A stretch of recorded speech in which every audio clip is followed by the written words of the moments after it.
I'm here at Somerleyton Hall in East Anglia, one of the finest Victorian historic houses in the UK.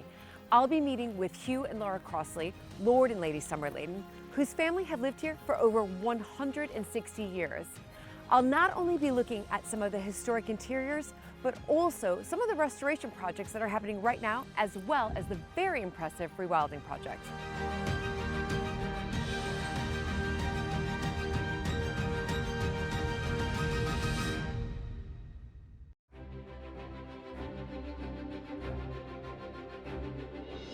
When I married into the British aristocracy, it was the start of a wonderfully exciting journey. But it was also a little daunting. I became a Viscountess, and for an American girl from a small town outside Chicago, that was quite a shock. I live with my husband Luke, heir to the Earl of Sandwich, and our family at Mapperton House in Dorset. Living in a place like this is a joy, but also a challenge. And every day we're aware that we're preserving a very special part of Britain's heritage.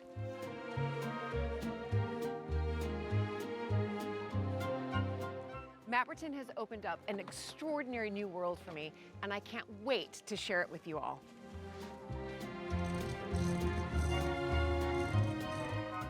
So if you love castles and manors and stately homes as much as I do, please join this American Viscountess as I journey into the British countryside in search of some of Britain's finest historic houses.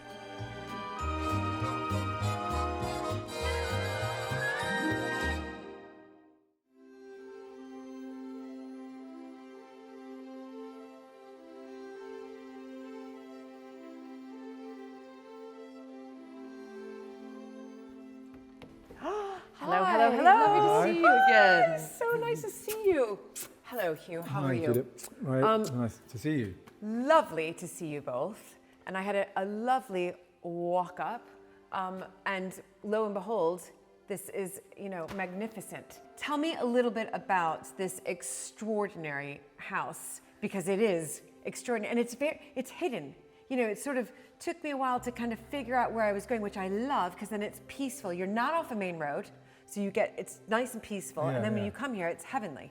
Mm. Well, I love the idea, hidden jewel of the East. Yes. And it's sort of, there's been a house here for a long time, but there have been two significant houses. One was a Jacobean house built in 1610 by a family called the Wentworths. Right. Which is dimensionally, fundamentally what we're in now. Okay. And then along came, I think they ran out of money, as we all do, and along came Morton Peto, who was a big, quite famous industrialist who's building railways, but also famously the Houses of Parliament. He was the builder, not the architect. He was the builder of the Houses of Parliament. Okay, fantastic. He sort of happened across Somerleyton as he was building the railway line from Norwich to Lowestoft. Okay. It was kind of going for a song, I think, and Splash, obviously an enormous amount of money, kind of Victorianising it into what we see today. Okay. So interestingly enough that you've mentioned Peto, because I did do a little bit of research when I knew that sort of this was a Peto house. We have a connection. So my father-in-law, the 11th Earl of Sandwich, his mother was a Peto, Rosemary Peto. Amazing. So there you go. Amazing. Yeah. So her father was obviously descended from Morton. Yeah. Well, you probably know more about him than us. No. Here we are. I mean, the architecture is fantastic. It's amazing what they would do. They would just sort of put up a facade to kind of hide what was there. The original house. Yeah. Absolutely. And I think it's also he was a builder, so I guess in that sense knew how to create the effect he wanted without necessarily starting from scratch again. And spending all the money. And then, so tell me how the Crosleys came here, though, because it's not through the Peto line. Right? No. But fundamentally, he'd underwritten a big railway project in Latin America. Peto did. Yeah, which I think when he lost his money through that, and we were looking, I guess, and this is a bit I don't really know, is why we were looking here. Right. I know the spa towns of Yarmouth and Scarborough and the like was thought to be healthy, and Victorian tourism was sort of taking off, and so that's how. But tell me a little bit about the person. What was his name? Sir Francis, who is out there in the hall, in fact. Okay, Sir Francis Crossley then negotiated, bought from Peto, but what was his trade? So we were in carpets. So the Crossleys were, the Crossley firm was called Crossley Carpets, and it actually was running until 1982, but had become a kind of big family thing. Yeah. And obviously it started as a kind of big cottage industry, as they all were. And then in the early 19th century, John Crossley, Francis' father, set out on his own and built up a big company, and everything began to be brought into factories. Right. So they had a coal mine and a river and a big chunk of land in sort of Halifax. And that became this great big thing. And the three sons, Francis being the one I'm descended for, kind of helped really take it on to the next more kind of global level. It was I did a lot of research and I got very excited about emulating them, but I've sort of failed slightly. Right. no. Slightly. Yeah, no, yeah. I'm sure you didn't fail. But so that's fantastic. That's interesting to know that again the trade was carpets, and I guess around that period, the Victorian time, people were carpeting, weren't they? Yeah. It was, Absolutely. No, we're But the thing is responsible that- for but kind of asthma, I think. And also the automated loom, which meant that, So carpets could be mass produced, and therefore, carpets were really for everyone. Yeah. Yeah, the clever part really in terms of what they achieved, I mean, they were obviously hard working, but they had an engineer who, even the fact that I don't know his name tells you what happens if you don't get remembered. History is written by the victors, but Francis went to America and around Europe and trademarked several bits of kit that were being used in worsted, in the sort of linen and cloth trade, and kind of re-engineered them to work on a carpet loom. So they were the first to have a steam-powered loom, and therefore they were ahead in that sense, but also then had royalties on the bit of kit. Okay. So that's what really took it from being a big firm to a kind of galactic firm. Right. And then they bought Somerleyton so they could use up all that money And they running a house. Right. Which they've done pretty well. Which has done pretty well because you've now been here for over 160 years. But I am very fond of going to Halifax, and we take the kids, and there is a lot of built Crossley heritage there. And when one knows people in Norfolk, Suffolk who've been here much longer, I'm still slightly torn between being not really any longer belonging in Halifax and not yet truly belonging here. Yeah. I think I know. I do think I'd rather belong here. You're in a lovely part of the country. It is special. I mean, East Anglia sees the most sun in all of the UK, so So they say. Yeah. Well, come to West Dorset. I don't think we've seen it for about 9 months, so it could be true. Now, listen, I know that you have incredible interiors here, so I'd love to get a tour of some of the rooms. Yeah, well let's we'd like to show you. have a look. Great.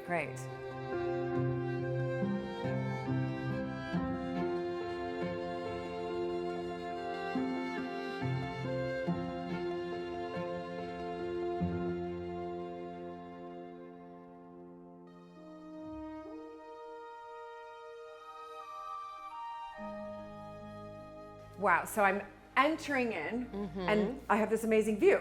That is the And west this is front. the original front of the house, in fact. Oh, is it? Yeah, so that was one of the You reverses. came in the of rear entrance. I've been downgraded. Crikey. So this would have been the original entrance. Yeah, so Peter put the parterre in and changed the orientation so that all the traffic comes in the back. You use this door, yes? Yeah, Obviously, we to do. get onto the parterre and to Yeah, and you can bring a vehicle. I mean, we don't really do it, but you can, in theory, bring a vehicle around. And right. I always imagine And it's taking. west facing, so you do get wonderful sunsets. Yeah, which it's is very lovely, special. and that fountain is fantastic. Look at it; it's just bubbling over. Okay, so we're going to go left or right. Let's go right. Okay, I'm This is the library. loving this color as well. Was this at one point, one large room rather than a suite of rooms? Well, I think we think not, and we haven't got a very conclusive set of plans from the 17th century. But I think, having studied other buildings of the same period, that this sort of arrangement of having kind of 4 interlocking rooms along the front of the house was quite standard. Right. And I think Peter sort of kept to that really. But this one, the library now, originally the library was actually in what is now the dining room, and this was originally the dining room but was double height, which must have been a fabulous space. Yeah. So my great-grandparents put an extra floor in with more bedrooms in the 1920s. And then because I guess less and less servants, they moved the dining room to be a bit closer to the back end of the house. Right, which makes and brought sense. the library in here, which, it works very well. I'm noticing the color because I love walking into rooms and seeing what other historic house homeowners have done. Lovely color. It's teal. It's called teal, and we had the help of a colorist called David Oliver, who chose this color predominantly because he felt it really brought out the colours on the spines of the books, and it really does. Yeah. I feel it completely transformed this room, because before it was sort of pale cream, Right. and it just didn't have that sort of, you know, Needed a bit of excitement. pop. Yeah, it did. Yeah. It really Yeah, did. yeah. And I mean, I love it every time I walk in. Yeah, it's beautiful. And this room is used, isn't it? Yeah, I mean, absolutely. there's Particularly in the winter. There's pictures because- everywhere of Yeah, the yeah, two very of much you. so, yeah. It's amazing. Yeah. And the carpet is fantastic. Yeah, it's sort of got a few Is this worn patches. It came, this from, from- it came from a Crossley that- London house. that's I what I Yeah, was mean, back in the gonna day ask. Yeah. when there was a lot of money washing around, we had a Carlton House Terrace, a big. Well, they were all on leases in those days. but Right, right. When we exited that, it came back from there, so it's not designed to fit. Right. But it's a really beautiful thing. Yeah, it's it actually is. an Well- Axminster, not a Crossley. We didn't make beautiful Oh, things and like who's this? We This made, is Juno. we made, Juno. Hello.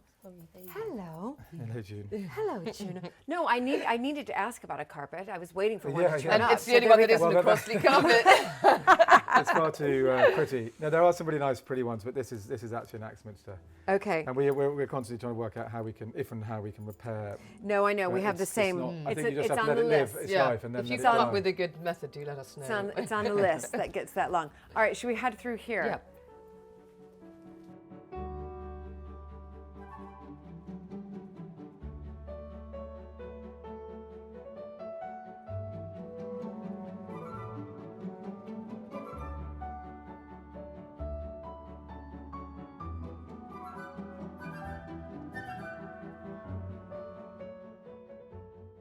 Oh my goodness. Okay, I've just walked into this room and it's made me smile. It's Yeah. bright, it's cheery, it's like sunshine hello. Yeah, absolutely. Wow. It glows in the evening light. It's actually called the Oak Parlour, but we now call it the Yolk Parlour because it is yellow. Perfect. Chinese yellow, in fact. And- Chinese emperor. That's what it's Okay, called. Chinese Emperor yellow. Okay, but where did this color, was it here originally? Or did you just look at some colorways and Yet you thought, again, it was our great friend David Oliver who chose the teal. yes. I think we had decided we wanted to just brighten it up. It was very dark. It was, you know, when we only ever used it in the evening, and now Yeah, it's sort of varnished. It's a the beautiful Victorians room that- yeah. varnished the wood, Right. dark. They did. I mean, that was their thing. Yeah, of course it was. And, That and gold. And now it's very much yellow, which I think is, you know, part I- of our legacy. I think, and it's also the contrast with the Yeah, dark is fantastic. It's lovely. So when did you paint? Because it looks like it's just been put on. We did it especially for you, actually. Okay. No, it has been done this year. April, May, roughly. Oh, So it was this year? Yeah, we Oh. literally just bit the bullet and did it. Can you tell me a little bit about the plaster work as well? Because that's caught my eye. Is that Rococo? Well, so these two doors and the upper surround of the fireplace are all hangers of the 17th century, and the sort of not quite egg and dark, but the frieze, I guess you call it, around the top. Yeah. And it's an oak panelled room that then the Victorians darkened. But it was always, certainly when we were doing, guided tours when I was young and learning from Dad, it was sort of fundamentally left as it was by Peter as a kind of nod to the old house. And so, which is why, in a sense, I was rather nervous about changing it. So I've kind of let me grown go up with back to that. So when you painted this, it was the oak paneling. Yeah. It was indeed. It was? Wow. It was this. Wow. Okay. So much better. Much And better. actually, I have to say, I'm a Much convert because we better. come in here a lot now in the But evening. also now you actually see the moulding, whereas abs- before it didn't stand out at No. all. And Yeah. so now you come in and you look at that and you think, how exquisite. You do- So much. it does, like you said, it makes you smile. It makes It me does. smile every time I come in here. Much better. That's a great choice. This is a great choice. Yeah. But And- also to anchor it and bring it a bit of Dour northern. This is a Crossley carpet. I was waiting for this. You I can was tell, waiting for kind of this. brown and brown. And yeah, so the Crossleys, it had the crosslets, which is now in their coat of arms, but it was always Okay. essentially a brand for Crossley carpets before they ever were ennobled and had a coat of arms. And actually, rather amazingly, John, who was the original, and I think really the most entrepreneurial, who started, John 1 as we call them, used to roll a sort of little bit of parchment up in the middle of his carpets with something which probably now sounds a bit kitsch, but let every carpet be its own traveller. But what I like about that with this on, and was that he was foreseeing really what became a global business, and he was just sitting in Halifax with having dreaming of being big, but it actually happened. But I like the idea that he was already signing in a sense his And carpets with thinking this about- idea that Yes. they would go all around the world, which a is magic carpet ride. well, Yeah. that's maybe Yeah. he was Maybe he was maybe into Aladdin. That's right. Right, exactly. It's beautiful, but this works. So, I mean, everything works well. It does bring out the best in It in all really things, does. And do you use this room? Now, obviously, we use it much more. And Yeah. we used to only really come in here in the evenings, and now it's a beautiful room. It's all really, times of day. It's really beautiful, I have to say. I love this room. I mean, I love the library as well, but I think the yoga Yeah, parlor they're nice. They work well together. could be my favorite. Okay, well now I need to go see the other room, which is The ballroom. screaming red. Yeah, there we go. We love bright colours. Fantastic. Okay, I have lots of questions. I'm going to start with the sort of red-pink silk. This panels. is Gainsborough silk. This is Absolutely beautiful, and we're actually in the middle of trying to get it replicated because we're doing a restoration project in here. right. And well, I went to Gainsborough Silks and I was overwhelmed with what I saw because they haven't changed for 100 years. Absolutely. Those machines, and you can go back through the archives and look at, you know, the same silk that you want to have that might have been hanging. It's absolutely. there. Yeah, that's amazing. Well, we I should wore go. Gainsborough silk on our wedding day. Did you? Yeah. And that's why. oh You know, my I thought goodness. it was tied up nicely. Yeah, very much so. Well, yeah, as you know, it's not easy to put together enough people to have a ball these days. No. So we and actually in the evening particularly, and this is why the table's here, we had a private client who wanted to dine in here, and it actually does work with the sort of infinity mirror effect really Yeah, well and, in the evening. the candlelight makes the ceiling sort of Still- sparkle. Yes. There's still room to dance in the Yeah, corners. in the corners. Yeah. Have you Room danced in 20. here before? Yeah. Oh, the floor is sprung. Oh, We can my! maybe dance later. No. Yeah. Is yeah, it really? It is. We have had parties in here, but I've found, like Hugh said, you need quite a lot of people to make it filled, sort of, you know, busy. Right, right. So I think smoke machines are quite useful for that. Yeah. Then you Well, can't now really we've got see. all this tack. I mean, the story here is I was found in a cloud of dry ice by a fireman because we couldn't hear our alarm going off, dancing on my end to "You Were Always on My Mind." Yeah, by the Pet Shop Boys. No. Yeah. I mean, I think he was never not going to rescue me on the basis of my musical choice. But when he arrived, I thought he was a stripper, so it was different. And then he said, "Whose terrible music is this?" And I was like, "That'll be my husband." Yeah. I think it's a great song. Pet Shop Boys. I gotta You ask. can't beat the Pet Did Shop Boys. you get married here? Yeah. Okay, because Yeah, I've we did, seen yeah. lots of sort of Yeah, wedding yeah, we did, pictures. yeah. Dr. Yeah, and Here- actually we used the front 4 rooms, and Okay. then we moved all the furniture in here, and Right. you know, the front 4 rooms. You mentioned though a little bit of restoration. So these look like they're in, you know, fantastic condition here, but I've noticed this because of course I come from a historic house. Yeah. Yeah. It's always, anytime you walk into a room, you spot these. So I hope you don't mind that I've Yes, spotted Rip that, it but I yourself. We're desperately trying to hide You this can from you. make a time. But this, so I believe that these panels obviously got a bit more light, and Yeah, so I think it's light damage, yeah. and obviously during the war, this was used as a drawing room, wasn't it, Hugh? Yeah, my great-grandparents and grandparents sort of shared the house, along with, as far as I can tell, lots of convalescing offices. okay. And then, yeah, so they had one, this was set up as a drawing room in those days. So I imagine Right. there's quite a lot of smoking. Yeah. And obviously a bit some more wear friction and over tear. here. And some friction over here. So your plan is to Yeah, we've gone to Gainsborough and we want to replicate this completely. and that's what's Because, amazing yeah, about Gainsborough. yeah, absolutely, really incredible. And I love this colour. Yeah. And even though there's so But many different shades of it in here. Yeah, no, that's right. It's much fade. You can see it's sort of very pale pink here, and Yes. still quite full pink over there. This is, I mean, it's beautiful though. It It's is. interesting going from different room to different Yeah, room. yeah, and actually, You can even see just a doing it with difference. you now, that's what I'm really noticing is kind of how different they are. Yeah.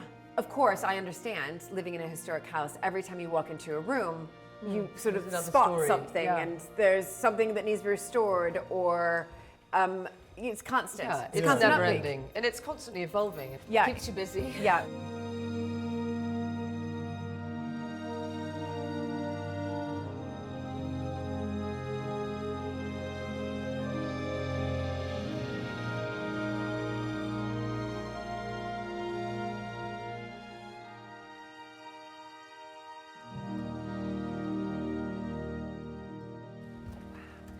Oh my goodness. This is stunning. Obviously, you. Wow, quite a long time ago. Not that long ago. Okay, I need to know about this. It's the one thing that I haven't had done yet is having my portrait painted, and it's been talked about for probably the past 10 years. No time no time for children, Yeah. whatever, no time. But I'm really, sort of almost getting desperate. I need to hear all about this. This is absolutely this stunning. is quite interesting because I didn't actually commission this, but it was how Hugh and I met through this painting. So, and then it was given to us as a wedding present. So oh my gosh! I was working in London for a portrait commissioning gallery called So this Fine is Art Commissions. This is your background. Yeah, and this is so I've spent a lot of time looking at portraits and talking to people about getting their portraits painted. And so this artist called Tom Leverett came into the gallery and he said, I'm not getting any portraits commissioned. And my boss, Sarah Stewart, said, well, you've got to paint someone and then have it hanging in the gallery. So to cut a very long story short, he painted me. And this is the painting. He then showed it to Hugh and said, what did he say? Well, I can tell you what he said, actually, because we were on a trip together. He was researching a book and we've gone to Kabul. And he showed me the picture of Laura and said, well, if you want to meet a girl with foreign her blood, then you need to meet Laura, which is exactly what I did the moment I got back. Yeah, he came to the private view where the painting was being unveiled and sort of, loitered around. Right. And then, the rest is history. And then Tom gave us the painting as a wedding present. Oh my gosh! He gave you this portrait for your wedding. Yeah. How it is stunning, I have to say. I've got to, and every time I see a stunning portrait like that, I think, I've got to do it before You've got to get I go painted. all grey. Do you see? I do want to get it done before I'm all grey. So I bet I can give them a picture, apparently. Is that right? They can just paint from a picture. Tom predominantly paints from photographs as well, so, Okay. It's possible, even with a very busy So schedule. I could just, give one when I was sort of like, I don't know, 25 or something. No, I don't think that's going to work. Easily. I need to look a little bit, sort of But like also, it's the great part. that it's full length because actually, It is. apart from my great grandmother in the main hall, there aren't really any sort of full length, and there's a lot of wall in houses like this. So anyone who gives you anything big, big pictures get a thumbs up. Gift. But this is what I like because I do like it full length, and it makes me think. I don't think I want to be seated or. No, I think you need to be No, seen in full- all your full length glory. is Yeah. fabulous, I think. Yes. Definitely. Stunning.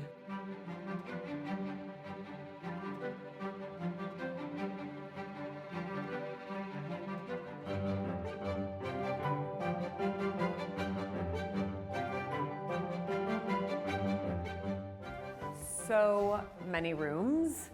Okay, this room's nice and open, not a ballroom. No. No. Well, we call this the morning room, and ordinarily we have a lovely big table in here because it does get some lovely morning light. Yes. And for private hiring of the house, it's a lovely room to have breakfast in particular. Yeah, absolutely. So you'd move a table back in here. Yeah, we moved it for an event the other day, but originally it was a billiard room. So when I was a child, it was sort of green. There was no table, funny enough, but it was still in the kind of green baize sort of billiard room. Now that has caught my eye up on these beautiful plates I found in the cellar actually, you? I thought how beautiful they should be on display, and they're all hand painted from Worcester, 1800s. I mean, absolutely stunning, and you're right. You to display them much better than leaving them in the cellar. In a box in the cellar. Yeah. Absolutely. Had to build a cabinet to display them. Well, yes, that was the only downside. And then tell me a little bit more about the overmantel here. This is actually from the library when it was originally the Great Hall. Yeah, so when the dining room was double height. My this gosh. with a big overmantel, it either got sold or broken. I'm not sure, and they put it back together here. Okay. But I think for me the kind of lesson, actually all the way down to mum and dad, was that they were incredibly good all through the generations of just reusing stuff, whereas now people tend to maybe cast stuff aside. I like the fact that they were keen on giving things a second life in a different way or a It's different beautiful place. in here, I think. Yeah, it's stunning. Who's on either side? So we've then? got summer and winter. I Okay. believe. Yeah. Look at winter, really cold. Well, I wish she would rear her head a little bit more this summer. Yes, absolutely. Certainly Yeah. does in the oak But- parlour. But we've had the sun today. Yes, We have, absolutely. a great. little bit. And then notice these plates here. Yes, they look They're beautiful there. there. I love it that you've hung them here.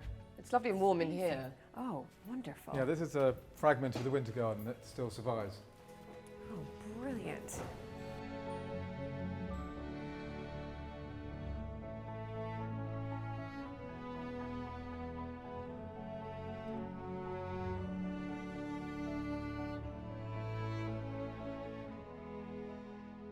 The Winter Garden, built during Morton Pito's tenure of the Hall, must have been spectacular. To hear more about the Winter Garden and the history of Somerleyton, I joined Dawn Robinson in the library.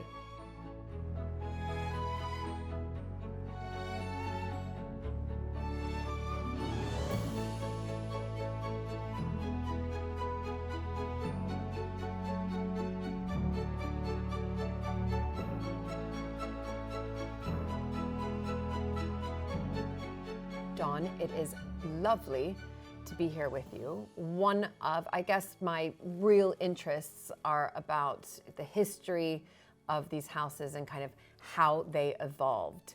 Yes. So, of course, I love hearing the stories of the living history, the custodians that are here now, like Hugh and Laura, but going back into the past. And you have been here for how many years? Over 40. I started in 1979 altogether. Wow. Yes. Oh my goodness. Seems ages ago now. Right, but you must have seen so many changes because, of course, I have, in yes. 1979, it was still relatively new that houses were opening up to the public. You know, it was a sort of a, you know, not many of them, even at that point, had opened. I first started to work for Hugh's parents, the late Lord and Lady Somerleyton. And I've built up over the years my history knowledge. So if a visitor who came through happened to ask me a question and I couldn't answer it, I would research it. So the next time if I was asked it, I would then know, or hopefully know. Yeah. And so I find history fascinating too. Yeah, There's absolutely. an awful lot of history here over the generations that have lived here. So Right. I've got several guidebooks over the years how the house has changed. And the very first opening of the actual house, Yes. because they used to open the gardens even, I believe, when Morton Pito was here. Okay. But the actual house itself wasn't open to the public until Coronation Year. That was in 1953. Well, that's actually quite early on, if There you is- think so that about was it. the present Lord Somerleyton's grandparents who opened it. Wow. Then, yes. Right. Because, of course, that's right after the Second World War, Yes. when these historic houses, you know, many of them had been requisitioned. Yes, they had. The owners came back. They were in such a state that some of them, you know, it was too expensive for them to restore. And so there were so many houses that were pulled down. There was, so sadly, they're no longer here. Yeah. But luckily, the families that lived here have managed to keep the house Yeah. going. Yeah. So that was wonderful to be Yes. able to do that, and the family is still here. I think the present Lord Somerleyton, he would like to emulate the Jernigans, because they were here from 1305 to 1604. No. 13 generations. Wow. That's a long while for one family, isn't it? That is. So a family was here from the 14th century. Well, 1240 Oh, is the first family they can trace here. 13th century then. Wow. So Peter Fitzosbert, Okay. he was the first family. And then we move on then through marriage to the Jernigan family. Okay. And then the Jernigan family, as I said, were here for the 13 generations. Incredible. And then they sold the house to John Wentworth. And I believe he came up from Ipswich in Suffolk. So he Okay. was a Suffolk person. And he Right. bought the house, and he was the one who rebuilt it into the Jacobean Manor house Right. around about 1610. We had very much the Dutch influence with the Dutch gable ends Yes. and everything then. Yes. And then the Wentworths, they were very much royalists, and they stayed here until 1672. Okay. And then they sold out to Admiral Sir Thomas Allen, whose portrait is in the Oak Room Okay. through there. He retired from all his naval duties, and he lived here. And then he died in 1685.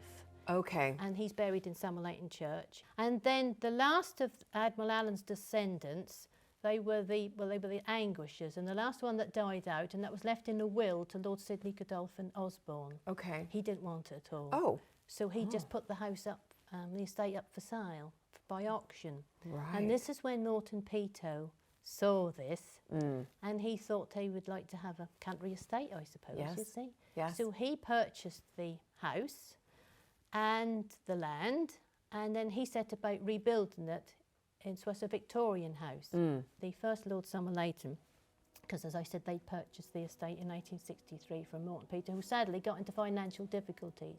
Right. So Why- he had to then sell He it had to off. sell off. So that's how come the Crossleys came here. They've been here now since 1863. Wow. Dawn, can I just ask you a little bit about these? Are these all guidebooks? These are all guidebooks over the period of years, some from before I even started. Gosh. Yes. And then you're really able through these guidebooks to see how the rooms in particular have changed. Exactly. So can you show me just a little bit, because I've done a lovely tour with Hugh and Laura, and I just want to, I have in, of course, my mind's eye what these rooms look like, but it'd be interesting to see what they were back in the past. So I'm going to try to name, I should do name that room. This is an early one of the dining room, the formal, what you call the formal dining room. Oh my gosh. And there's no Crossley carpet on the floor there. Right. And there's all the panelling. So the panelling. In here. Yeah, there's all panelling, and they're still there. But and then when the late Lord Somerleyton, that's whose father, married Belinda in 1963, a few years later, she decided to lighten the room. Okay. And they changed it to that colour. So they painted it. Painted it. Yeah, the panelling is hidden up at the back here. Yep, yep. The ceiling is in the style of Robert Adam, and they had the Crossley carpet made for the floor, the same as in the oak room, with the crosslets taken from the Crossley coat of arms. Yes. And then, of course, when Hugh and Laura came, they changed it to the room that you see now. That's a real transformation. It's amazing to see what each generation does. And then what about this room? This hasn't changed an awful lot, because this is where we are. Oh, yes. We're sitting now. This is the library. Yep. Now, when Norton Peter lived here, this was his grand banqueting hall, and it had a very high ceiling in here. Okay. And the fireplace, which was moved with the figures of summer and winter into the morning room, used to be here with a big overmantel, but the overmantel disappeared. And you can see there's still the same carpet in here. Still the same carpet. Yep. Then the other room is the oak room, which is now entirely different. Yeah. Oh my goodness. That is the oak room? That's the oak room. Right there. Right there. Sort of the bright, happy, smiley face. Yes. That's lightened it a lot, having that colour. It was a very dark room. It was. Now I can see why. This has just recently gone through a huge transformation, because it's been the wood panelling up until Hugh and Laura. Yeah. But they just changed it just the last few months. So this book is before the Crossley carpet again was put in. Yeah. So it's quite fascinating. It's fascinating. To go over the records. We all need to see records and see what how the house has changed through the different generations. Yes, absolutely. That have lived here. Oh, fantastic, Dawn. I mean, and it's so important to keep these guidebooks because you can see a real the transformation which has happened. And the very first one, what they had in my little folder here, they was very basic. Right. As I said, this is 1954, and they didn't have any pictures at all, and hardly anything about each room in. Love that. And is that just a? So this is a later edition. More or less the same. More or less the same. Right. Fantastic. But there's no pictures in it. No. That one's I guess dated it was 1954. Yeah. Too expensive. I think this was 54, and I believe this was 1953. Right when they opened. Right when they opened. Yes. Fantastic. And they showed the west front on this one and the east front on this one. That's the. Yeah, I'm not sure which. This is the west front here. The vista. I'm not sure which vista I prefer. Do you know? I look at both of them and I think, oh, outstanding.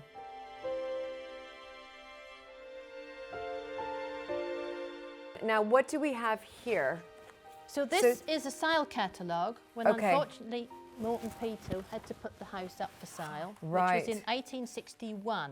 Okay, so he actually put the house up for sale. But it took 2 years until he sold various bits off. Okay.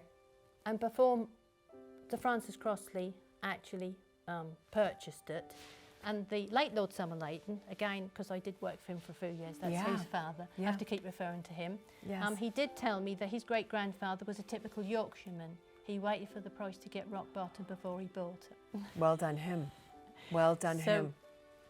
So this was done. This is a plan of the rooms then, and that was done in 1861. Yeah, and I can see. This is called the sale catalogue. And it's very good condition. It is very good. Somerleyton Hall, grounds plan of mansion. So they're referring to it as a mansion. And of course the rooms then had different names. The oak parlour was the music room. Right. And we got the billiard room, which is now, of course, the morning room. Which is the morning room, It yes. was known as the conference room when the late Lord Somerleyton was here, because they used to hold various conferences in that. And obviously. then is the drawing room is what, And the I always ballroom, is called it right? Yeah, the white and gold drawing room. Yes. And of course the Crossleys then called that the ballroom. Right. Gosh, they really did Because that was the biggest room they could use to have the dance. rename. This is brilliant. You've got dining hall, which we're in now. Yes. Which is now the library. Yes. Those, as you mentioned, those two swapped. And then you've got breakfast room, stores, servant stairs, housekeeper room. Got a little business room over there. Yes. And they called that the breakfast room. The family called that the boudoir. Right, the boudoir, yes. And then you have the old servants' hall. You have Because that's the side now where wood, Hugh and Laura live. coals, boots. This is fantastic. The boot room, yes. The boot room, yes. The lauder. Still got a boot room. The yes. game lauder. It's so interesting just to read these.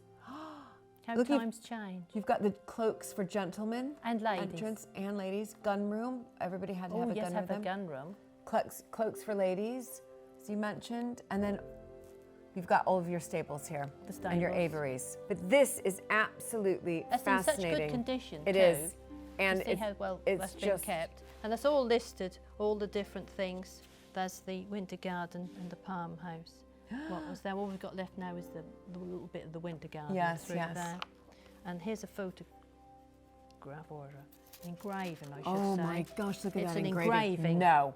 Of the winter garden with the huge fountain in it. So what happened to the winter garden? The upkeep was just too much. Was too much. And with the First World War looming, and the gardeners were going off to fight. And as I said, there was a team of gardeners just to look after that. Right. And they just couldn't do it. They couldn't do it, They so it just couldn't fell do it. into disrepair. And so they decided to dismantle it. Right. So that took a little bit of time to dismantle it. But they've got some of the statues still left. Oh, in fantastic. there. Yes, and they've still got 1 or 2 statues about in the grounds.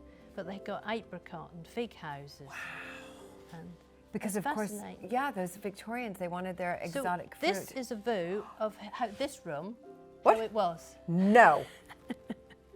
What? Look at that ceiling. Yeah. I don't know what happened to the ceiling. I don't think it's up there above, but that was the ceiling in here. And that's the fireplace, you see, with the big overmat. We don't know what happened with the summer and winter figures. So that's the summer and winter figures. Yes, which is in the morning and room. that is the overmantel. mantle. Yeah, that no one knows exactly where it's gone. Where it's gone? No, it's just disappeared. Oh my goodness, it's fascinating to see this. At least you have a fantastic record. Do you see? I mean, that's so important. What a treat. Just to be able to imagine what the house was like when Sir Morton Peto was here, but in particular, to see that lovely engraving of what This room used this to look. room you used wouldn't to look believe like. it otherwise. Unbelievable. You couldn't imagine No. it, to say it was a grand No. banqueting hall with a Yeah. high ceiling. Incredible. You never know. Some generation in future might look at that engraving, and think, do you know what? I'm going to take it back to that. Well, you never know. You never know. You never know, Yeah. do you? You Thank never you, know. Dawn. What a treat. Must be delightful to chat to you Yeah, too. I know. Brilliant.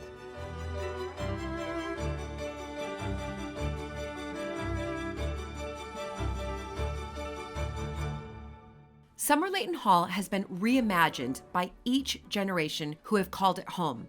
From Tudor Manor House, Jacobean Mansion, to the flamboyant Victorian vision we see today. Sir Samuel Morton Peto remodeled Somerleyton in the mid-19th century, but never realized his dream of living in the hall. He was declared bankrupt in 1861. Since then, it has been the home of the Crossley family.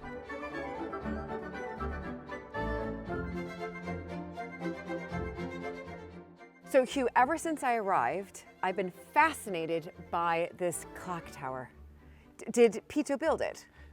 Well, yeah, so the house you see today was kind of largely his creation, and what's sort of not so much known, he was one of the big building contractors of the Industrial Revolution, and he built Nelson's Column, he built the Houses of Parliament, and a lot of the goodness. railway infrastructure in East Anglia, so he was quite a titan of industry. Yes. So Prince Albert created a competition for what we now all know as Big Ben. Right. And it was actually run by the Dent family. Yes. All the great clockmakers of the world kind of entered the competition. So anybody could apply Yeah, from all over the world. It was an international, Okay. and obviously most of them European. And Vulamy, if I'm saying it right, a French clockmaker, very famous, was sort of runner-up in a sense. Anyway, Peter obviously thought, I'll have a bit of that, and kind of rebuilt, bought the clock and built a tower for it to be housed in. Oh my So gosh. it's kind of indirectly famous. Yes. Hanging on the coattails of Big Ben. This could have been Elizabeth Tower. This could basically. have been Elizabeth Tower, yeah. Oh my gosh, but how clever of Pito to say, all right, I'll take the second best one and I'll house it here at my house. And it's wonderful to see that it's, still ticking away and still making beautiful noises. Yeah, there's a slight marriage split between me having grown up with it, and I kind of need the sound of the clock as a sort of, like the tower, but ravens need the tower, and Laura loves putting the silencer on so it doesn't chime because she doesn't need it, but anyway. Yeah, and what's the maintenance around it? Is it a lot of maintenance? I mean, it's what is this? We're looking at sort of around, over 150 years old. Well, yeah, so, the answer is, in my time, actually just before sort of 2016 to 18, there's a very good Norfolk-based clockmaker who does other clock towers and church clocks.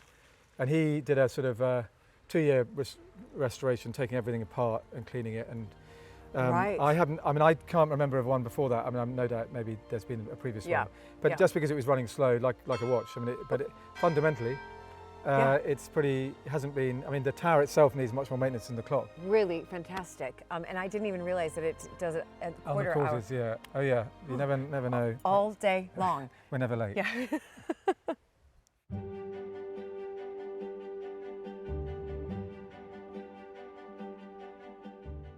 So this is the kind of mid-19th century Avery that extends all the way along here. Right. But this octagonal section that you see scaffolded was in a really poor state of repair. So we're delighted to have a historic houses grant without which really I wouldn't probably be doing it. Right. But it's well done. Needless to say, we found a lot more problems than we thought. Always the case. We've broken the back of it. Right. So was this built by Pito as well? Obviously, when he came in, absolutely, yeah. That was quite a popular sort of Victorian, I guess, addition to have an Avery. Yeah, I think what's interesting, particularly right now in the context of aviaries, is that in those days, as people were pushing around the world and bringing back exotic species to kind of show off, our plan anyway is, once this is done, is to, you can probably hear in the background there's a pair of turtle doves, but is to put things in it for breed and release that are missing from the UK countryside. So it's got a kind of up-to-date reason for being, rather than exotic birds that would have fitted mid-19th century. So, and it's quite important that, because otherwise, kind of why restore it to a degree. Yeah. So it's, and of course it falls in line with the whole rewilding project that you're doing here as well. Now, hi, Hiya. I'm Julie. Hi Julie, I'm Dave. Hi Dave. I'm always interested in speaking to, the craftsmen who are here recreating or stabilizing and doing what you need to do to make sure that this survives for the next, 170 years. Yeah. So what have you been working on since this project started? Well, basically the whole thing was rotten. Yeah. So we've used the wood called sapele to do the construction work. We've basically replaced the ring beam on the bottom. We've also replaced the whole ring beam at the top. Right. And at the moment we're putting another ring beam through the middle section. Okay.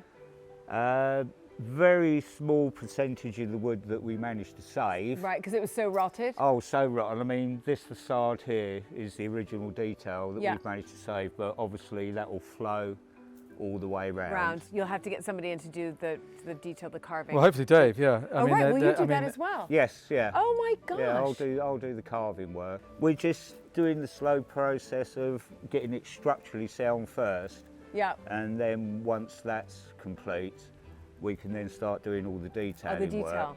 That's probably the most fun. Oh, definitely. Yeah. Yes. Yeah, because it really brings it to life. And it must be quite nice working on a day like this. Oh, it's absolutely gorgeous in an idyllic Is it always the sunny in East Anglia? That's what everybody tells me. No, it rains and it's cold. Okay, cut. Anyway, thanks, Dave. This has been amazing. It's always fun for me, as especially as a historic house homeowner, just to see the restoration projects that go on. So yeah, Lovely. Well done. Thank well you. done. Thank you. That's a pleasure.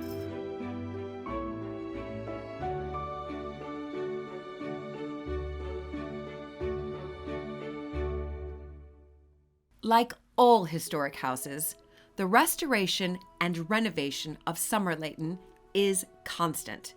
But to see the buildings and the interiors take on new life is incredibly heartening.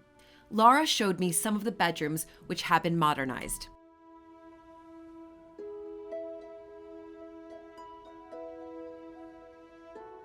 Right, so how many bedrooms do you have in total? Not the ones that are just used by I guests. think we have about 19. Right, so yeah, lots of. I mean, lots that's of if space. you include the bedrooms in the tower. Oh yeah, absolutely. You must include Yeah. the bedrooms in the tower. Wow. So, all rooms, of course, in historic houses have names. Name of this room. Well, it's actually called the tapestry room. Fantastic. Yeah. For me, tapestries. We've got one at Matberton. I'm desperate to restore, and it's in our bedroom called the West Room. And that's interesting how you've done. I mean, I assume the yes. Victorians probably did that, but I didn't cut it in half, no. I think that would have gone down very well. But yeah, it's interesting that it's- they did split it, but actually But it they works. weren't hanging in here when we decided this was a storeroom and we turned it into a bedroom. And because it was called the tapestry room on the bells, I thought, well, let's get them up. And actually, of course, they fit perfectly. And they were divided, so I'm assuming for this particular space. It's perfect. It works perfectly. So, as a guest of yours or anybody else who wants to come and stay here with friends and family, this is one of the bedrooms they can stay in. Indeed. So let me ask you about ensuite bathrooms, because of course that was a big thing in these houses. They didn't have ensuite bathrooms. It was like one for 50 people. It was a bun fight. Yeah. Yes, it was. So did you embark, who put in the ensuite bathrooms? Hugh and I, we did. We've actually put in, I'm going to say, around 10 bathrooms since we've been here. Oh my goodness. Yeah. So pretty much all the bedrooms had a dressing room. So we basically just put a bath right in the middle of the room. And they look like they've always been there. Right. You have done a lot of the interiors here. I mean, and you've done obviously 10 bathrooms. You've just told me that as well. But is that something that when you arrived here and you saw the state of it, which I assume was all right, but it needed to be. But I think, if we were going to do, private hire for the house, you have to be at a certain standard. Yes. And, because we have very discerning visitors, and I felt that, bathrooms were a must. Yes. And then, gradually we've just sort of added to what was there already, but just embellished it as we've been going along. Yeah. This is a project, though, with historic houses that it's the gift that keeps on giving. I need to be restored, renovated. For sure. And I felt like Somerleyton was a bit of a sleeping beauty when I first came here. She had everything, but she just needed a bit more. And everything you do, I feel like she really sort of puts her arms around you and, is grateful. All right, bedroom one, beautiful ensuite bathroom. Next one. Let's go. Okay, great.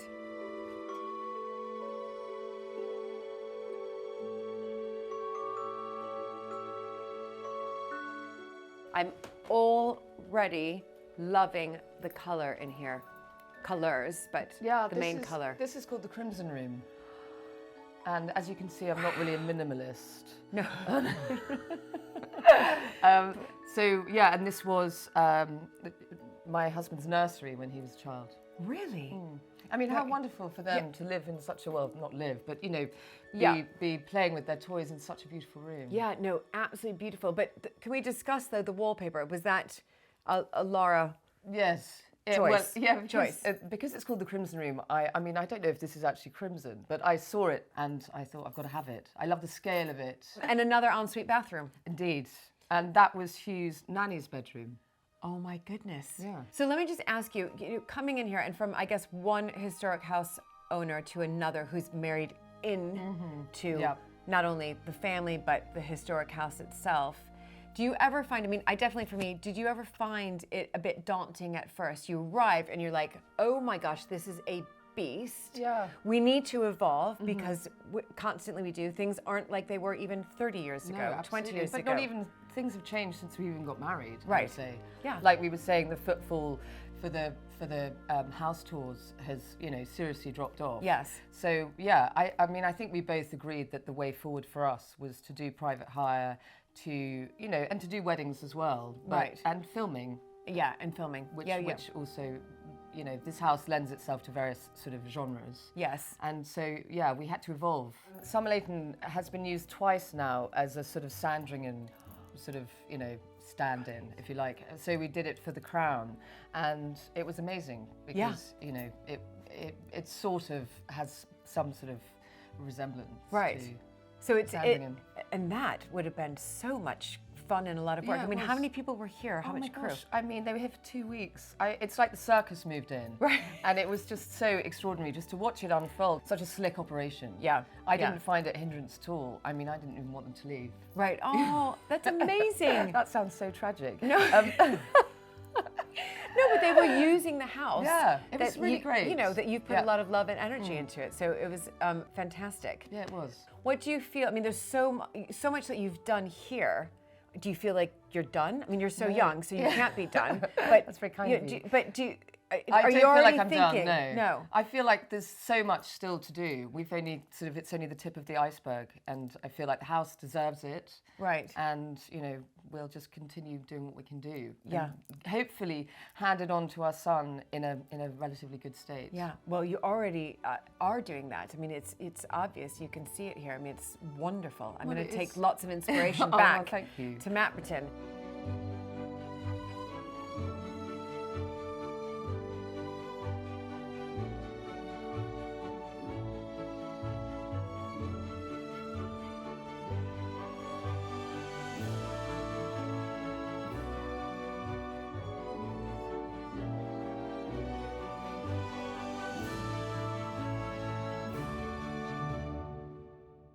How historic houses are lived in has changed dramatically since the early 20th century. But guests to Somerleyton are given a glimpse of the Downton Abbey days during their stay.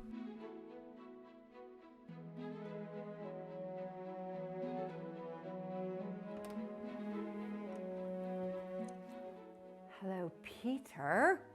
I was told to find you in here. I'm Julie. Hi, I'm Peter. I've just finished. Well, good timing. How are you? Okay. Good. I'm Nice really to well. meet you, yeah. Thank you for taking some time out of your day here. You're welcome. Yes. But I am intrigued. I don't want to overwhelm you with the amount of questions that I have, but I have quite a few. Okay. Because I'm intrigued because, am I right in saying that you're sort of like a Carson from Downton Abbey? Absolutely. I'd probably say that if it's vain, not too vain to say. No. So anything to do with the household, running the household, any of the events, any of the guests arriving, will actually all fall onto myself, and then it will be disseminated around the team. Wow. So definitely that's that Mr. Carson image. Oh my Absolutely. goodness. Yeah. I mean, have you ever, when somebody's arrived or, you know, a group has arrived and they're staying here, have you ever sort of lined up like they do in Downton Abbey? Absolutely. No, yeah, I thought you were going to say no there. No, Do you no, really? Absolutely. So actually only recently we had some visitors and there was 10 of us. There would be myself as the head lead, and then it will follow down with other butlers that would be here, through to the housekeeping team, through to the catering team, and we would literally be in a row. So as the guests arrived, they would get that amazing impact. Yeah, absolutely. Oh my gosh. Yeah. So it does really It exist. really does happen, and some people really love that. Yes, you know, the formality of a stately home, especially this stately home is beautiful because it's privately owned as well, and so it just lends itself to that formality. Oh my goodness, what fun! So I know that Somerleyton it's you know available for sort of private hire, exclusive private hire, and that's when you come up on board with your team. Yes. And are Americans coming? That's, I guess, because you know we love Downton Abbey and we'd love something like this. Is that a lot of the absolutely. clientele? The American clientele particularly love the estate because apart from the inclusivity of it, you also the heritage and the history of the house. And Lord and Lady very much will meet the guests as well and welcome them to their home, which is lovely. So literally from the Downton Abbey side of it, you have that formality from the minute the people step in the door to formal dinner to music playing as they come down for pre-dinner cocktails, etc. in the main hall. It is exactly as you see on television. And other things, of course, like the Crown. So we stripped the whole house. We had to bring everything from history-wise. Every little thing had to have its place. We had a Buckingham Palace historian come and check that everything was in place to make sure that when you're filming, everything you didn't have something modern in the corner that didn't fit or whatever. Yeah, so fantastic it was. There was a Buckingham Palace expert that came in and did that. Absolutely, he worked on behalf of the film company to make sure that before any shooting's done, he would sweep. It's called. He would sweep the room to make sure everything was in keeping as Sandringham. So how many rooms in total did you have to strip out? All of downstairs, the whole downstairs floor. Yeah. Even the library. So the library, all the furniture went. The carpet was bare. Absolutely the books? Bare. Yeah. Oh no, not the books. The books okay, stayed. phew. But we did have to paint the library in keeping colour with Sandringham. So all the library around the top got repainted. Right. And then when they left, a few weeks afterwards, when we emptied all of the cast furniture out, if you like, we repainted to our colour to put it all back again. To the lovely teal colour. Which you see now. Yeah. Yes, yeah. So it was incredible. It really was. How fun. Oh my goodness. I feel like I've met a real life Carson, and I have, haven't I? You. If I can live up to him. Absolutely. Oh, thank you, Peter, so much.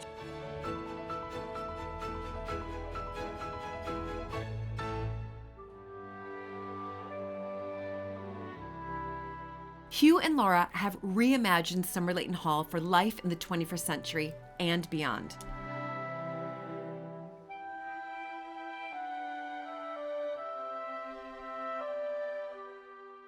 When you married, what year was that?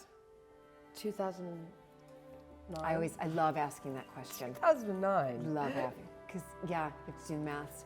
2009, you come in here and you think, right, I mean, it's vast and there's constant work. Did you have a priority list? Did you have an idea of what I think for me, the priority was the kitchen because, very much unlike Hugh's, parents or, his grandparents, they didn't really use the kitchen like we do now. Right. Because they had people that would cook for them, for example. And obviously now that we just don't live like that. So that was the biggest thing for us, was creating a kitchen that was the real heartbeat of the house, which is what we've done. And that took quite a long time, didn't it? It was about 7 years it took us to get planning permission and then to get the design. It involved quite a lot of demolition, and as you know, the principle is to not demolish, even if it's not particularly nice. So it took a while. And you got that planning permission? Yeah, we did. Because of course, with the listed house, 10 years ago, it's difficult. Yeah, so we demolished some pretty nasty extensions. Okay. That had been added on what would be the servants' sort of wing of the house. Right. And so essentially we would bring it back to its original facade, and so it looks so beautiful now. Right. Whereas before it was just add-ons and outbuildings and so on. And we both had the same vision. We wanted to bring it back to the original facade and have these beautiful doors, which we copied the doors in various other rooms out onto a terrace. Right. So we get a beautiful kitchen, but also a very nice private terrace. Yes. Which is an incredible luxury when your garden is open to the public. So we. Right. Well, it's a necessity, in fact. Yeah, it's a necessity. When your garden's open. Yeah, right, because as much as we have, of course, we're spoiled on the one hand. We have these absolutely extraordinary gardens, but we're sharing them. We're sharing them, which is wonderful. Yeah. But at the same time, it's nice to have just a tiny little area that's private, which is great, and we have that. So absolutely. Okay, so if I'm doing the maths right, married 2009, kitchen takes around 7 years. Well, it basically was. Yeah, so I was 10 years ago. With Margot, yeah. Right. So 10 years ago, yeah. Okay. Right, so that took, you get that done. So that's project one for the family that's going to live in a house that's open to the public, not only in the house, but the wider estate. We have to create with almost like a mini apartment within the house.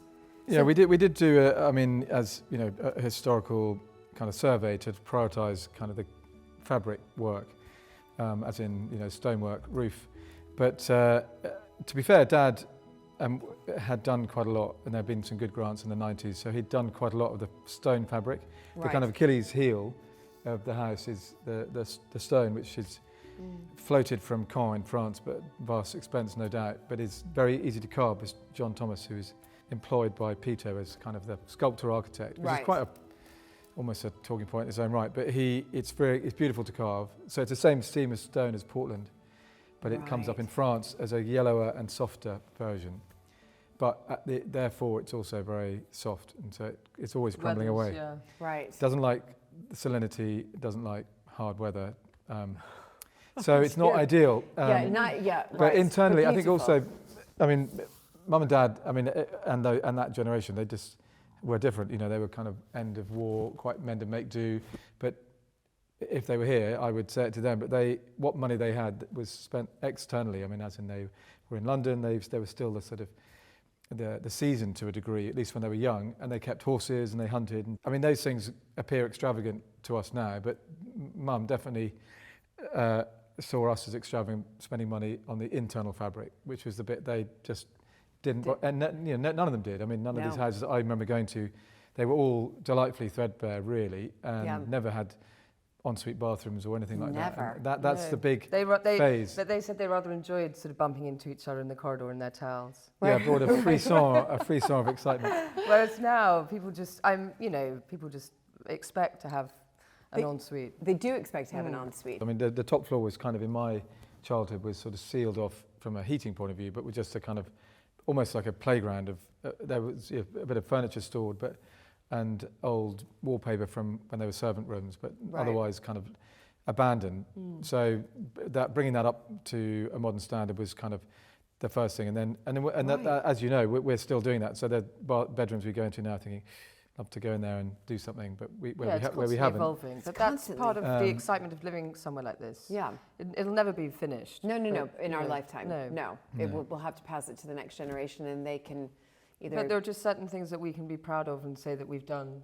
You know. That I mean, you've done quite a lot. I mean, not only, of course, with the interiors, and we looked at the beautiful oak parlor. Yeah. And different sort of the paint colors that you've chosen are exquisite. But looking at the internal, but then of course there's the exterior, because most of these historic houses come with land, and the public's coming into that, and they're expected to see a lovely garden. And that's what people come to see, don't they, when they come to Somerleyton?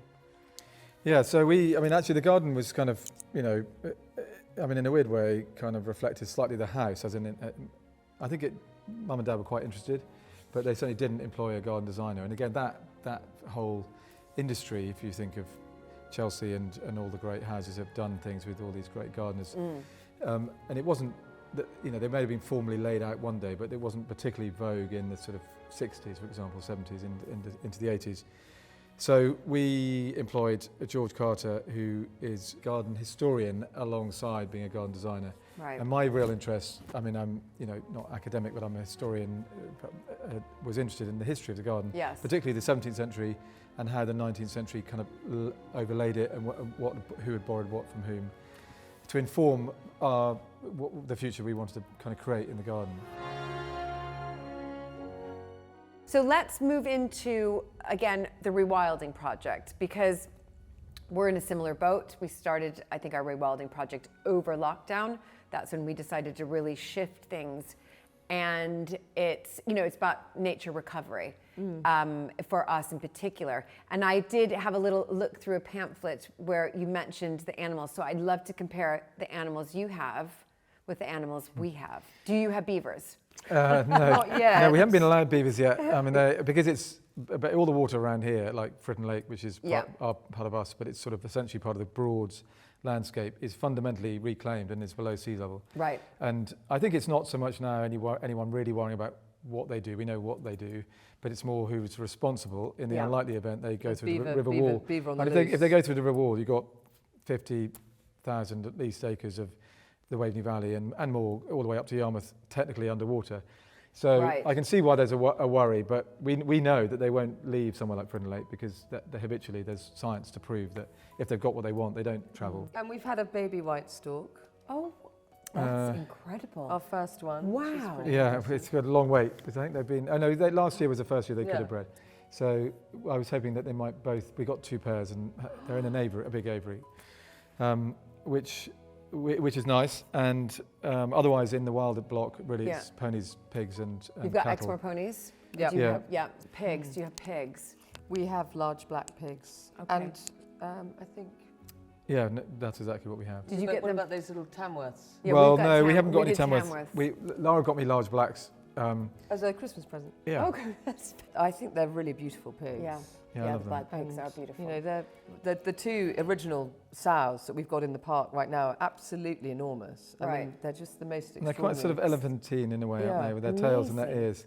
So you've got the rootling, you've got the browsing, and then what cattle do you have for grazing? Well, we went for Highlands partly because, we used to have them here when I was young. Right. We'd like some more goats, I think. But you offer safaris, is that right? Because that's something that Luke and I have just started to do as well. Yeah, I mean, so if you take Knepp as a sort of ultimate example where they've built tourism around Wilding, we've sort of built Wilding around tourism. So the tourism model of Fritton Lake has shifted a lot, and again through that same time period to being a club, and it's sort of slightly appealing to a different audience, and that audience are quite keen. I have to say, I'm quite relieved that let's say somewhere between 5 and 10% of people who come and visit or are members want to go, and that is enough. Partly because you don't really want to be doing it all the time, right? But also, because the tourism is a fairly mature offering. There's tennis and wild swimming and a whole range of other stuff. So it's one of many offerings rather than the offering. But I think that this is really interesting, this idea of safaris, though, and the education around that. You know, we go all the way to Africa to go on these safaris to see the giraffes and the lions. But people can come here and come on safari and learn about the browsing and why it's important for the Exmoor ponies and the cattle for the grazing. And we've got White Park cattle. They're clever grazers, but why is that? And then the Tamworth pigs, and why is it important that they're rootling? And being able to educate sort of a generation 2 or 3 below. Sure, and absolutely the local schools, etc. I mean, we're very keen for them to come. Yeah. I think the other thing for me, in terms of that channeling that feckless environmentalism that my dad used to talk about, and the phrase that I really use when I'm talking to people is and by the way, that's not to judge Dad and his generation, but we all have a societal debt to nature. Our farming systems, our food systems have been, fantastically successful, but also hugely destructive. We're only really learning that. Yeah, at a cost. Well, a few people have been talking about it for a while, but we are learning it as a whole society now, and we've got to reverse the trend hard and fast. And anything, therefore, we're doing. But so when I think of the in-hand land and think of essentially a fifth is rewilded. I mean, it's not the only bit that's farmed sensitively, because we're into all the other stuff too. But that is, that feels like a good debt. It's a debt, really. That's the way I see it. But then commercially, I think the other thing I'm the first to admit also is, I am extremely lucky, we are extremely lucky that the poorest land, farmland, not only a lake, which is a reservoir, and important in that respect, and therefore chemicals and all that, but also it's where our core tourism asset is. Right. If it was sort of, I don't know, over there on the other side of the farm in the middle of nowhere, great. It lends itself to safari. It's extremely lucky. Yeah. And to tourism, and it's, it's, as you mentioned, it's about striking that balance. It's not saying, I'm going to wipe out food production on the estate that I have. It's finding the balance. I'm going to do a bit of food production here, farming, on the land for us in particular that is arable. But for us, where we've got marginal farmland, it made absolute sense for us to do the rewilding. And I think it's striking that balance. And also it's educating, I think, an older generation in particular on that balance, because of course they're all coming out of the war, and it's all about food production and rationing and food production and where are we going to get our food. But you can do both. Yeah. But let me then just touch on also just the tourism that you've created at Fritton Lake, which I'm lucky enough to stay at right now, and it's an amazing place to come in. It's everything is outdoors. You can eat outdoors, you play tennis, you can go wild swimming, you can do laps in the pool, you can have, you know, you've got petang, you've got the floating sauna, you have, what is it, beach volleyball, almost like a beach. So it's getting people outdoors, immersing them in outdoors, but at the same time having the amenities that they want. A comfortable, lovely bedroom. There's a bar down there, so at night I can get my pint, and which is a very English thing to do. So you've been able to, I think, very much combine something that, somebody like me would want to come in, experience nature and the sweet smell in particular in the summer, but you know, at night I want to pull a pint. Sure. And absolutely. or I a feel glass like of also rosé. the lake for me is almost quite American in that, you know, a lot of it is. I mean, and I've definitely stolen ideas from those wonderful, you know, summer camps. Well, That's what I grew up in. What's When the I film? Well, Dirty Dancing when they were at Kellerman's. Yeah. Kellerman's. Kellerman's is always It in is. the back of Kellerman's, my East mind. Anglia. I mean, when I I'm not sure if that's a good thing or not. No, when I first it's saw pretty the cool, lake, Kellerman's. it literally reminded me of my summer holidays. We went to a lake every single summer. I literally looked at that and I was like, oh my gosh, it's Lake Geneva in Wisconsin, not in Switzerland. No. It's so been again, like you said, we're very lucky to have the lake because it is an amazing asset as far as tourism is concerned, because you just want to give people as many things to do when they're on a break or on a holiday, keep the children entertained, but like you say, be outside, not on a device. Exactly. Reconnect with the natural world. It's really beautiful. Yeah. And also what's great is because it's a club, everyone's got this sort of shared interest.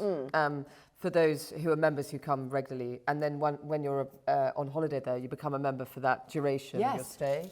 Right. And it's great. And it's a lovely place to go and, you know, just meet people if you want to sit at the bar and pull a pint, like you say, in the evening. So, you know, I feel passionate about it. Yeah, and I think it's just incredibly pioneering and genius because you've really taken, I think, your ideas and implemented them in such a genius and different way, because of course the easy path to take is the one that we've all been taking: weddings, events, open up the house and the gardens to the public.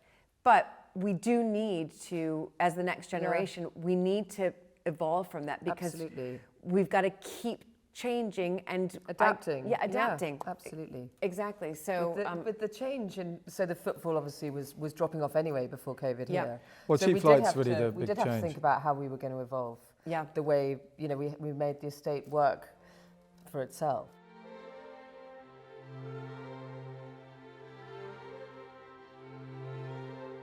Since the 17th century, the stunning gardens at Somerleyton have drawn gasps of delight from visitors. Set in 12 acres and revived under Hugh and Laura's custodianship, I was keen to meet with the head gardener, Simon Gash, to hear how the gardens are being updated. Simon, of course, all historic houses, well, the large majority of them have formal gardens usually attached to them. And it's lovely. It's fantastic that this used to be the entrance, is that right? I guess the formal entrance. That's right. So the long Lime Avenue opposite, that was the driveway in. Oh my gosh, So that's dating back from the 1700s. Right. Came through here, there was buildings on here, and this was a courtyard. Right. So this actually was at the front of the hall. This was at the front of the hall. I see, it came through there, and then they would go into this big grand entrance. Oh my goodness. Now you as head gardener, you not only have this room here, but you have the walled garden.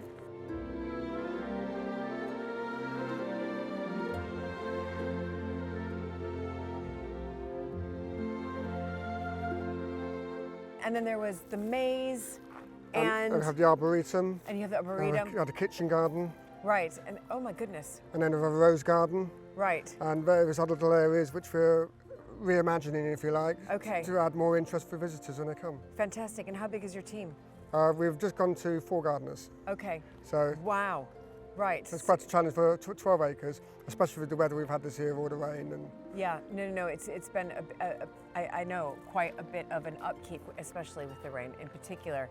I also wanted to just ask you about just your time here. How long have you been here? So I've been here 5 years now. Right. My role coming here was to reinvigorate the areas which were falling behind, perhaps, if you like. Right. And weren't up to the standards of, say, the West Front here. Yeah. So and that's what we've been doing over the last 5 years. Yeah, and are you pleased? Yes, I am, actually, because I only have to talk to the visitors and they've who have been here over the years, and the general feedback from them is it's just wonderful. There's so much to see compared to what it used to be. Yeah, and especially, you know, I obviously was wandering around through the walled garden in particular, but the lovely Victorian greenhouses, I think they're so beautiful. And of course, that's where they used to grow, you know, exotic fruit and all of that. And is there a plan to do something a little bit more with them, do you think, in future? Yes, so we're in the middle of a grant application. Okay. To basically bring them back to their former glory. Okay. So the peach cases, for example, at the entrance of the wall garden, they're the only other surviving peach cases at Chatsworth Hall. So they're really quite unusual. Yes. And we still use them as peach cases. We grow peaches, nectarines inside them. Incredible. And then as you go in, you've got obviously the other ridge and furrow glass houses, and they're really fascinating actually, because they're the only surviving ridge and furrow glass houses on mainland UK. You're kidding me. So they're really, and Wow. the technology from the Victorian technology that Paxton introduced was fascinating, really, and Right. they're really good to get them going. Yeah.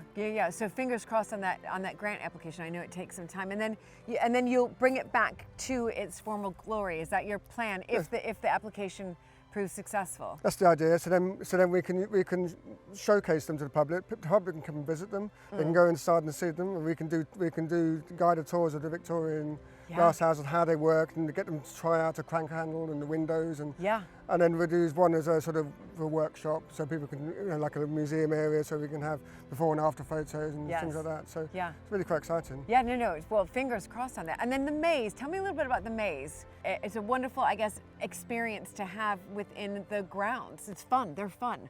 Absolutely. I mean, it's the one place we have school children groups come and get lost in the maze. Right. You know, it was designed by Nesfield back in the 1840s, 1850s. Planted in yew hedging. Yes. And it's been part of the gardens for over 150 years. Incredible. And then lastly, what is your favorite part of the garden that you just feel is just so unique or magical, or you just love, you know, just sort of staring at it? Well, that's difficult because every bit is good in its own way at a certain time of year. So in the spring, the wall garden, spring and early summer, the wall garden's looking great because we've got the alliums out, the herbaceous perennials, the hostas. We've got the kitchen garden in summer when everything's coming into flower and fruit. We've got the jungle garden when that's coming out, and the gingers and bananas in September. Amazing. We've got the rose garden at the end of June when that's over 1,000 roses in there. Wow. So every area has its own interest, and then all year round you've got the West Front, and that's the beauty of the building, and the arboretum with all the trees. So it's actually the garden is my favourite bit. It's hard to choose. Obviously, it's hard to choose. And for the future, do you have any plans?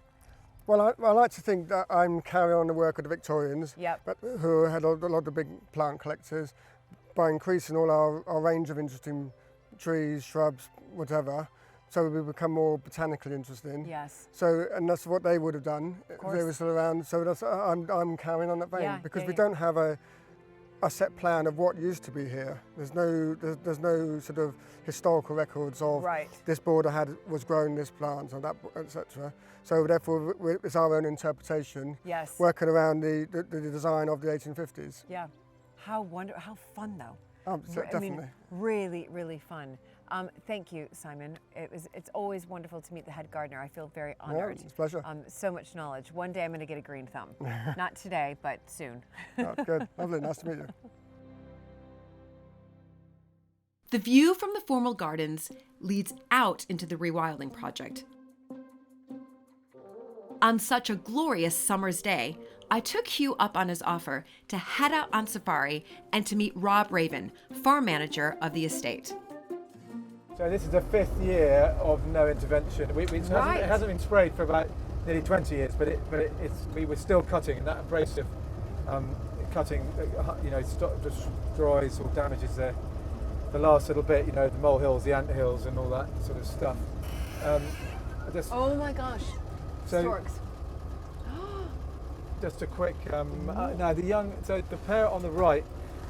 Yeah. Okay, so the young one, in fact, is somewhere in the long grass. That's a bit annoying. Wait, the young, so which one? Okay. Yeah. So these pair on the left haven't yet bred. They've laid eggs, but they haven't, unfortunately, hatched. You created this pen, yes. Yeah. We built this, and you know, it's probably just about big enough. And actually, this year, this pair just had one chick only. Right. So that's great. But you know, the idea is to build up a bit of a colony in there, and then allow some of them out. Release. Okay. Maybe to the big seed, and they might use the big seeders behind us.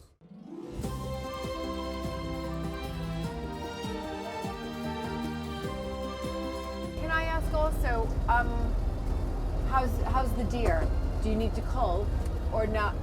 There's always been a need to control the deer on the estate, mostly from a forestry regeneration point of view. Yeah, of course. But we keep a good population here. We have you reds. do? Yeah, we have Okay. most of the reds in the area are here. Right. I think because we're more deer friendly than most estates, Yeah. they tend to come here and stay here. Right. And so that means we get an ever increasing number if we're not careful. Right. It's taken the park a couple of years to get going, really, to get the growth away from that sort of mown surface into a more diverse tussocky structure. Yeah. And that immediately brought some wildlife benefits. We started to get voles come back in living in the tussocks, and then the barn owls came back because there were voles here. Yeah. And now it's getting rough enough, and like we have to let it grow more than we can graze, so that there's some ungrazed areas each year where the little scrubby bits begin to take hold. Yes. So now we're starting to see thorn and bramble come back, whereas if you mow it every year, whatever comes, guaranteed gone. So you never get that. You never get past stage one of succession. Absolutely. We're now getting sort of well into it. This year's been great actually, because we had 2 dry springs in a row, which meant that we didn't get much growth. It sort of went brown in the summer, and then kind of that's it for the year. But this year we've had endless rain, as I'm sure you're aware, and and so we've got we've had 5 times the growth. I think the thing that is really interesting is when you read about I'm talking about a 19th century park here, but with the beginning of the Industrial Revolution as well in the background, is these parks were really created and documented as sort of wildernesses. They were created as a piece of nature around a formal setting, and so arguably it looks more like it was meant to look now than it has done in any time since. So they didn't have all the machinery. No, but they had sheep, obviously, so sheep would make a different impact. But we will have sheep or goats back in, but we're waiting to get more scrub before we do that myself. Oh, you will put sheep back in. Oh my gosh, there's your black pig. Yeah, so this is brilliant. Rosita. Oh no, wait, it's Kitty in fact. But so are they as friendly as Tamworth? Yeah, they're pretty friendly. I mean, obviously because they don't see it directly, you have to kind of approach with caution because fine. But these are the 2 that Laura was telling you about, the gift. Yeah. So they bred the ones that are in the wild block, but they've kind of retired to the park. And she's had a good time in the pond over there. Yeah, look at those ears. She's sort of 7 now, 7. Yeah, must be. It was before. How many? What? How many sows do you have? Well, so we've got 4 in the wild. We keep 4 breeding sows in the wild block, and then these 2 are just retired. They're not breeding anymore, but they're just retired here. But they were kind of pets, right? So we can't kind of take them. I'll let Luke know. I really wanted to keep it. Oh my gosh! But her sister is like twice the size of her. I don't know quite how that happened, but they're very happy. And you forget, of course, no one thinks. I mean, I didn't know until 7 years ago that pigs were grazers. Fundamentally happy on grass, and obviously they like noodling and they like other stuff as well. They're like us, but they through the summer pretty happy grazing. Yeah. No, exactly.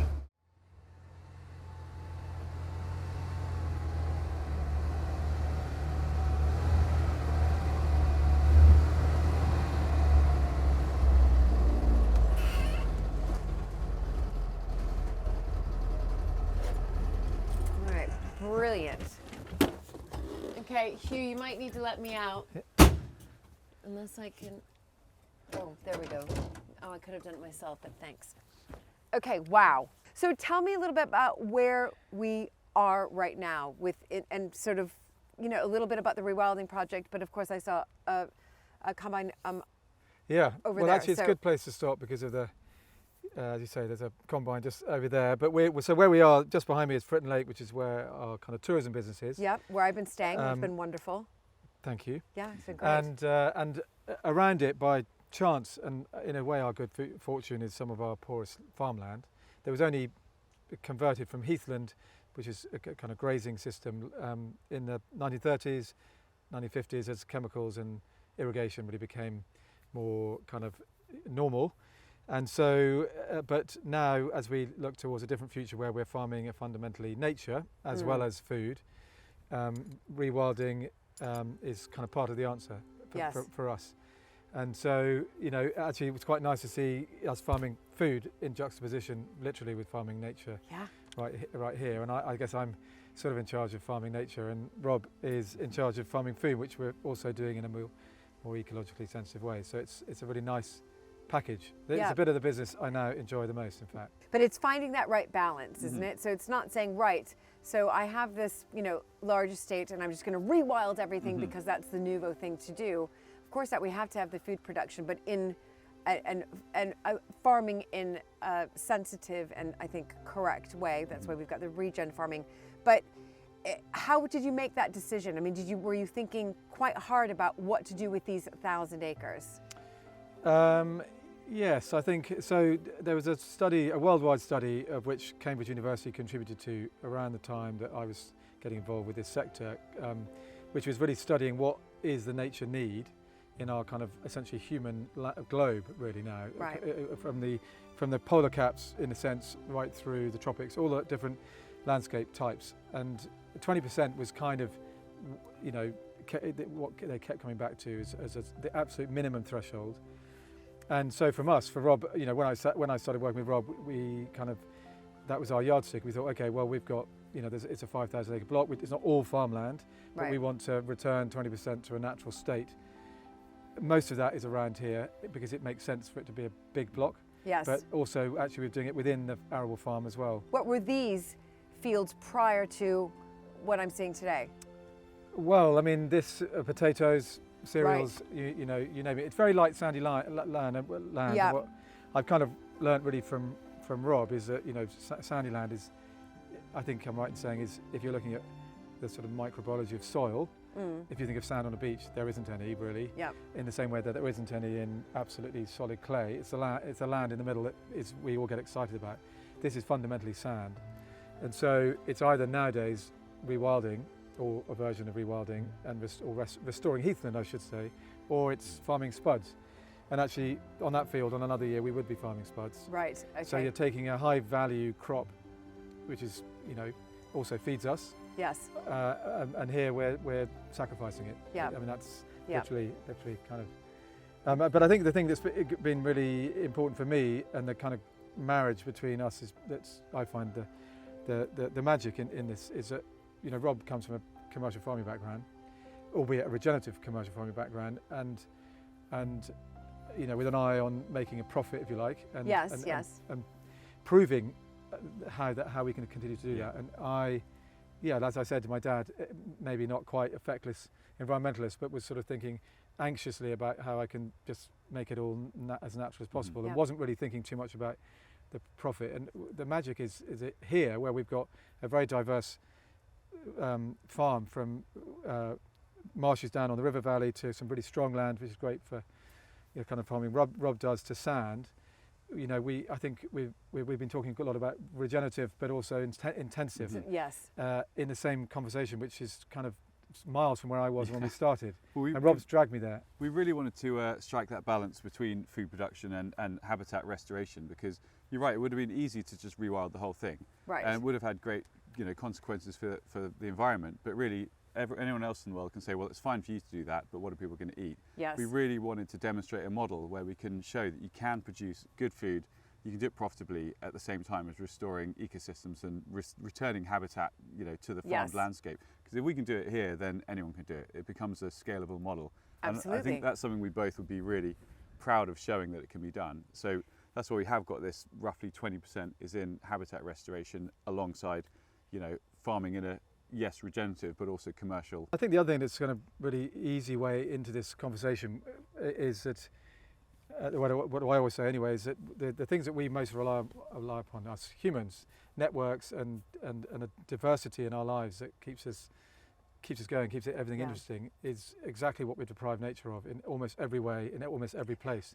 And so this, and also the ecological regenerative farming, we've got a lot of what we call wild edges running through our farm network to connect this sort of place to the river or wherever it might be, it is just giving nature back some of the things that we actually thrive on, because they thrive on them too. It's really that simple.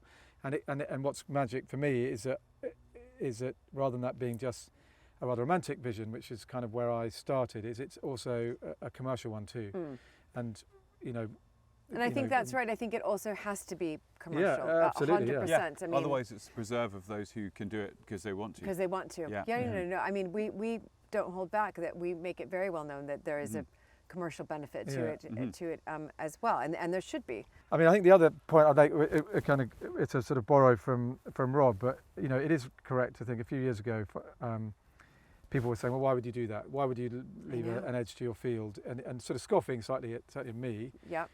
And having done the math, if you like, with Rob, and we have this thing we talk about of saving time, saving money, saving carbon, and saving nature. And if you think about those, all four are critical to a business.